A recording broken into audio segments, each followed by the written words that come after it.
అందరికీ నమస్తే అండి. Welcome to Sparky vlogs.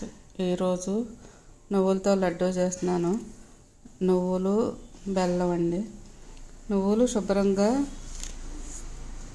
శుభ్రం చేసుకొని ఒక కళాయిలో పోసుకొని బాగా వేపుకోవాలి. వేపుకున్నదాన్ని ఒక ప్లేట్లో పోసుకొని తర్వాత ఒక మిక్సీ గిన్నె తీసుకొని నువ్వులు కొంచెం కొంచెం వేసుకొని పొడి చేసుకొని ఒక గిన్నెలో తీసుకోవాలి. చివర్లో కొంచెం నువ్వులు ఉంచుకొని ఆ నువ్వులు బెల్లం కలిపేసి పొడి చేసుకొని పొడి మొత్తానికి పట్టేలాగా బెల్లం కలుపుకోవాలి.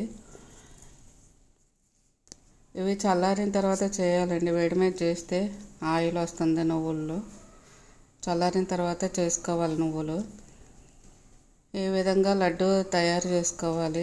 ఇది పిల్లలకి పెద్దలకి బోన్స్కి ఎంతో మంచిదండి.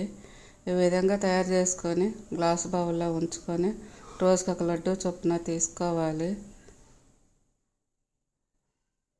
నా ఛానల్ని లైక్ చేయండి, షేర్ చేయండి, సబ్స్క్రైబ్ చేయండి. Thank you.